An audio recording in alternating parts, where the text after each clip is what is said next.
പദവി എന്നതിനേക്കാൾ കൂടുതൽ പുതിയ ഉത്തരവാദിത്തം എന്ന് പറയുന്നതായിരിക്കും ശരി. കാരണം സംസ്ഥാനത്തെ ജനത ഈ ഭരണത്തിൽ നിന്നൊരു മോചനം ആഗ്രഹിക്കുന്നുണ്ട്. കേവലം കോൺഗ്രസ് പ്രവർത്തകരോ UDFൻ്റെ അനുഭാവികളോ മാത്രം പുലർത്തുന്ന ഒരു ആഗ്രഹമല്ല. ഭരണത്തിനെതിരായിട്ടുള്ള ജനങ്ങളുടെ വികാരമുണ്ട്. സ്റ്റേറ്റിലെ സാധാരണ ജനങ്ങൾ, സാധാരണക്കാർ ഒരുപാട് കാര്യങ്ങളിൽ പ്രയാസപ്പെടുന്നുണ്ട്. അപ്പോൾ അതിൻ്റെ ഏറ്റവും നല്ല ആൾട്ടർനേറ്റീവായിട്ട് അവർ കാണുന്ന പ്രസ്ഥാനത്തെ തെരഞ്ഞെടുപ്പിലേക്ക് നയിക്കുക, അതിനെ ഒരുക്കുക, അതിന് പ്രവർത്തകർക്കൊപ്പം ജനങ്ങളുടെ വികാരത്തിനൊപ്പം നിൽക്കുക എന്നുള്ളത് തന്നെയാണ് പുതിയതായി ഉത്തരവാദിത്വം ഏൽപ്പിക്കപ്പെട്ടവരുടെ ഏറ്റവും പ്രധാനപ്പെട്ട കടമ. അത് ഒറ്റക്കെട്ടായി യോജിച്ച് പാർട്ടി പ്രവർത്തകരെയും നേതൃത്വത്തെയോടൊപ്പം സഞ്ചരിച്ച് ജനങ്ങൾ ആഗ്രഹിക്കുന്ന തരത്തിലുള്ള ഇടപെടലുകൾ ഉറപ്പുവരുത്താൻ തീർച്ചയായിട്ടും കോൺഗ്രസിന് സാധിക്കും.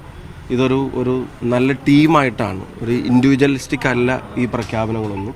നല്ലൊരു ടീമാണ്, ഒരു പ്രോപ്പർ ബ്ലെൻഡാണ്. അത് എല്ലാവരും ചേർത്ത് മുന്നോട്ട് പോകാനുള്ള ഒരു മെസ്സേജാണ് ഈ ഉത്തരവാദിത്തം ഏൽപ്പിക്കൽ തന്നെ. ആരെയും ഒഴിവാക്കാതെ ഒരു ഇൻക്ലൂസീവായി എല്ലാവരെയും ഉൾപ്പെടുത്തി എല്ലാ അർത്ഥത്തിലുള്ള ഏജ് വൈസ് ആണെങ്കിലും ഏരിയ വൈസ് ആണെങ്കിലും ഒക്കെ എല്ലാം കൂടെ ചേർത്ത് വെച്ചിട്ടാണ് ഇത്തരം ഒരു തീരുമാനം ഹൈക്കമാൻഡ് എടുത്തിട്ടുള്ളത്. അപ്പോൾ ആ തീരുമാനത്തോട് നീതി പുലർത്തുന്ന തരത്തിൽ കഠിനാധ്വാനം ചെയ്യുക. വിജയത്തിലേക്ക് വേറെ കുറുക്ക് വഴികളൊന്നുമില്ല. കഠിനാധ്വാനം ചെയ്യുക, ജനങ്ങൾ ആഗ്രഹിക്കുന്ന തരത്തിലുള്ള നിലപാടുകളും അധ്വാനമായിട്ട് മുന്നോട്ട് പോവുക, സീനിയേഴ്സിൻ്റെ പരിപൂർണമായിട്ടുള്ള സഹകരണം ഉറപ്പുവരുത്തുക, അതോടൊപ്പം ഞങ്ങൾക്കൊപ്പമുള്ള ആളുകളുടെ ആവേശകരമായിട്ടുള്ള പ്രവർത്തനം ഉറപ്പുവരുത്തുക. അങ്ങനെ ഇപ്പം ഞങ്ങൾ ഇന്നലെ രാത്രി വരെ എല്ലാം മോശവും, ഇന്നെല്ലാം ഇന്നലെ വരെ നല്ല പ്രവർത്തനങ്ങളാണ് നടന്നത്. നല്ല റിസൾട്ടിലേക്കാണ് പാർട്ടിയെ സുധാരേട്ടൻ ഉൾപ്പെടെയുള്ള നേതൃത്വം നയിച്ചത്. അപ്പം ആ 20-18 എന്ന് പറയുന്നത് അഭിമാനകരമായിട്ടുള്ളൊരു നേട്ടമാണ്. ബൈ ഇലക്ഷനിലെ വിജയം അഭിമാനകരമാണ്. അപ്പോൾ അതിനൊരു കണ്ടിന്യൂറ്റി ഉണ്ടാക്കുക എന്നുള്ളതാണ്. അവർ ചെയ്ത നല്ല പ്രവർത്തനങ്ങളും കൂടെ ആയതുകൊണ്ടാണല്ലോ ആ റിസൾട്ട് ഉണ്ടായത്. അപ്പോൾ ഇനിയിപ്പോൾ അടുത്തതിലേക്ക് വരുമ്പോൾ ഒരു പ്രധാനപ്പെട്ട ഒരു വലിയ ചലഞ്ച് മുമ്പിൽ നിൽക്കുന്നു. അപ്പോൾ ഒന്നും കൂടെ റിഫ്രഷ്ഡ് ആയിട്ട് പുറത്തിറങ്ങുക എന്നുള്ളത് തന്നെയാണ്. ജനങ്ങളുടെ വികാരങ്ങൾ തിരിച്ചറിഞ്ഞ് അവരുടെ ആവശ്യങ്ങളെ തിരിച്ചറിഞ്ഞ് പ്രവർത്തിക്കുക എന്നുള്ളത് തന്നെയാണ് പാർട്ടി എന്നുള്ള നിലയ്ക്ക് ഇപ്പോൾ ഏറ്റെടുക്കേണ്ട ഏറ്റവും പ്രധാനപ്പെട്ട ഉത്തരവാദിത്തം. അപ്പോൾ അത് ഏറ്റെടുക്കാൻ കഴിയാവുന്ന തരത്തിൽ സംഘടനാ സംവിധാനത്തെ ശക്തിപ്പെടുത്താനും ഈ തെരഞ്ഞെടുപ്പിനെ അഡ്രസ്സ് ചെയ്യാനും എലക്ഷൻ ഒരു പ്രധാനപ്പെട്ട അജണ്ട തന്നെയാണ്. അതല്ല എന്ന് പറഞ്ഞിട്ട് കാര്യമില്ല. വളരെ തൊട്ടടുത്ത് 2 പ്രധാനപ്പെട്ട തെരഞ്ഞെടുപ്പ് നിൽക്കുകയാണ്. അപ്പോൾ ജനവും ഉറ്റു നോക്കുകയാണ്. ഇതിനൊരു മാറ്റം വരണം, ഭരണത്തിനൊരു മാറ്റം വരണം, ജനം ഉറ്റു നോക്കുക. അപ്പോൾ അവരുടെ എക്സ്പെക്റ്റേഷൻസിനനുസരിച്ച് പാർട്ടിയെ ഉയർത്താനുള്ള ശ്രമങ്ങൾ എല്ലാവരും കൂടെ ഒരുമിച്ച് നടത്തും. ജനങ്ങൾക്ക് അഭിലാഷം ഉണ്ടെങ്കിൽ ഈ സംഘടനാ സംവിധാനത്തിൻ്റെ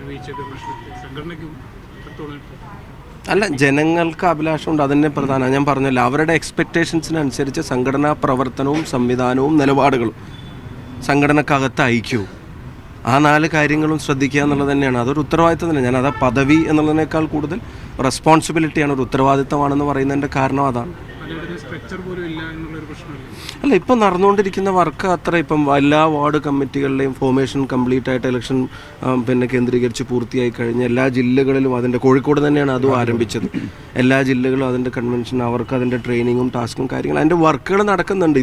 ഇതൊരു സ്റ്റാൻഡ് സ്റ്റില്ലായിട്ടുള്ള ഒന്നും നടക്കാത്തൊരു സ്ഥലത്തേക്ക് ഞങ്ങളെ കൊണ്ടുവന്ന് ഇതിനെ താഴെ നിന്ന് പൊക്കിയെടുക്കാനെന്നുള്ളത് കണ്ടിന്യൂറ്റിയാണ്. ലീഡർഷിപ്പ് എന്ന് പറയുന്ന ഒരു കണ്ടിന്യൂറ്റിയാണ്. നല്ല വർക്കാണ് ഇതുവരെ നടന്നത്. അതിനെ അതിനോടൊപ്പം അതിനെ കുറച്ചും കൂടെ വേഗത്തിലാക്കി കൂടുതൽ താഴെത്തട്ടിലേക്ക് കൊണ്ടുവരാനുള്ള ഒരു റിഫ്രഷ്ഡ് ആയിട്ടുള്ള ഒരു തീരുമാനം എന്നുള്ള നില കൂടിയാണ് പുനഃസംഘടന കാണുന്നത്. ഇപ്പം സുധാരേട്ടൻ ഉൾപ്പെടെ വർക്കിംഗ് കമ്മിറ്റിയിലേക്കാണ് അദ്ദേഹം തിരഞ്ഞെടുക്കപ്പെട്ടത്. അപ്പോൾ അങ്ങനെ ഇതുവരെയുള്ളവരാരും മോശക്കാരായതുകൊണ്ട് ഞങ്ങളെ കുറച്ച് ആൾക്കാരെ തിരഞ്ഞെടുത്തതല്ല. ഇതുവരെ നടന്ന നല്ല വർക്കിനെ ഇനിയുള്ള ഈ ഒരു വർഷത്തേക്ക് കൃത്യമായിട്ടുള്ള ഒരു ഷെഡ്യൂൾ അനുസരിച്ചിട്ട് കാര്യങ്ങൾ നടത്താനും ജനവിരുദ്ധമായി നിൽക്കുന്ന ഭരണകൂടങ്ങൾക്കെതിരെ ജനങ്ങളുടെ ഇടയിലുള്ള വികാരത്തെ ഏറ്റെടുത്ത് മുന്നോട്ട് പോകാനും കഴിയും. ഒരു കാര്യം കേരളത്തിലെ ജനങ്ങൾക്ക് ഞങ്ങൾ ഉറപ്പ് നൽകാൻ ആഗ്രഹിക്കുന്നു.